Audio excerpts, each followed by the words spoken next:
Alright guys, today we are going to be reacting to how Made in Germany became a seal of quality, guys. Let's jump in and see what's going on here.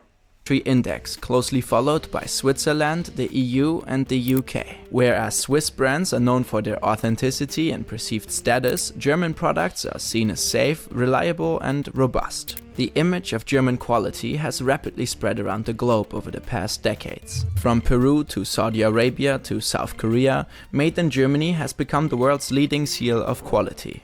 Ironically, the seal was initially meant to punish German industries and to protect other countries from German products. But let's start at the beginning. The invention of the steam engine kicked off the Industrial Revolution in the UK. In the years following, the British economy flourished. The rest of Europe desperately tried to keep up. Many nations were left behind entirely. British companies were by far leading in terms of quality standards and efficiency. The German economy was lagging behind particularly. In order to stay competitive, they came up with a strategy Japan, Korea and China would implement a century later. Imitation. German merchants were widely known for their corporate espionage. It is said that Alfred Krupp, a Corporate espionage. What is that? German steel industry pioneer from Essen, has traveled to the UK several times to, well, see how it's done. He built a valuable network of business contacts and showed genuine interest in the steel industry. His objective was simple: understand how the British produce steel and then implement it in Germany. It worked, and he was wildly successful. German companies shamelessly Yo, copied look at how big Germany was. My God. Wow. I just can't believe it. Look at how big Germany was. Wow. Wow, what a big country, huh? anything that had been popular in the rest of Europe. They even copied British, French, and Italian original labels and tried to sell the fakes internationally. Europe's very own same but different. Labor costs were unbelievably low and 9 to 5 was not a thing yet, like at all. Due to their dumping prices and the fact that international trade was becoming more prevalent all over the continent, German second-grade goods soon began to swamp the markets. It didn't take long though until they were called out for their low quality and unfair business practices. At the 1876 Philadelphia World Fair, German engineer Franz Rouleau summed up the image of German products and machines with the words cheap and nasty. In 1887, many European countries implemented laws requiring the country of origin to be visible on imported goods. The seal Made in Germany was born in order to protect the rest of Europe from second-grade products at dirt cheap prices. Especially the British wanted to distinguish their own products from German counterfeits, making buying decisions easier for consumers. German companies were obviously aware of their internationally bad reputation. After being forced to mark their low quality... Yeah, I cannot believe that was the case, man. From Germany, a backstory like this, I cannot believe it. I cannot believe it, man. It just, the culture is not... It's not conducive for that. Well, you know... products and counterfeits, they decided to change drastically. Germany at that point had some advantages over its neighboring countries.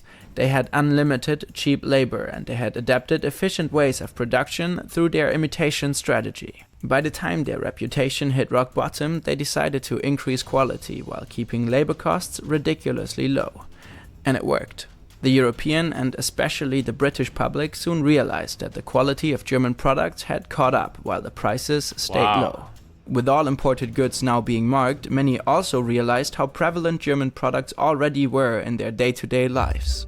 Germany produced and sold virtually anything at an affordable price. From tools to pencils to furniture to steel to instruments, German exports became ever more popular. The country would have easily surpassed the UK as the world's #1 export nation at the beginning of the 20th century if it weren't for the First and Second World War. Wow. Well, I guess they only got themselves to blame here.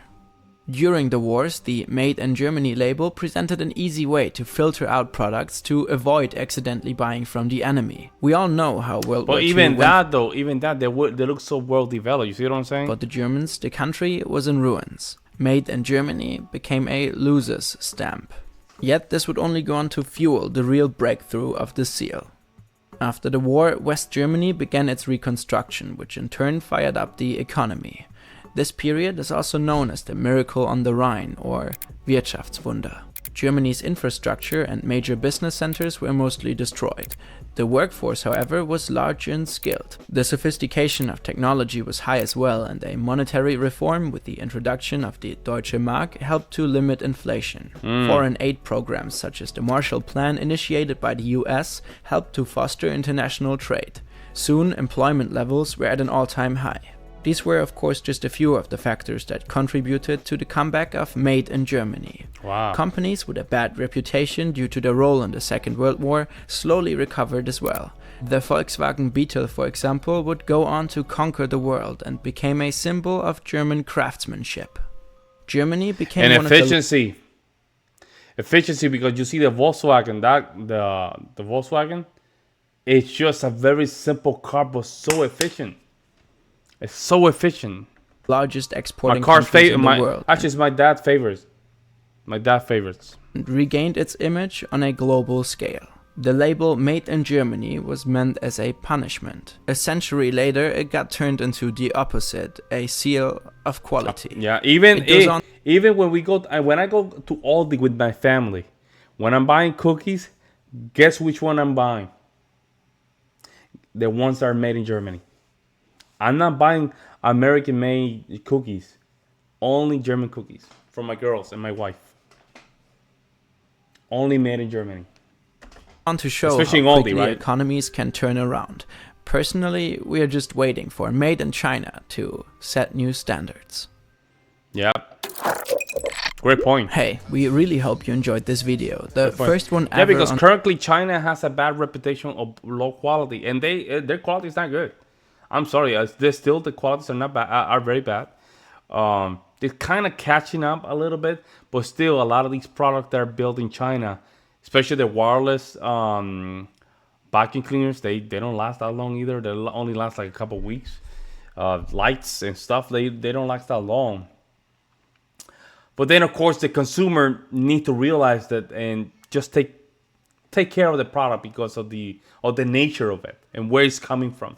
So hopefully, China in the future can just keep those prices low, right? But at the same time, build a little bit. It doesn't have to be a lot, but step by step, make it a little bit better. And in the end, it will be great. It will be like he said, like a seal of greatness. Seal great, and we used to have that. We don't have anything. We don't build anything here in the United States. Hopefully, things can change in the future. But yeah, it will start at that. It will start at that. Well, yeah.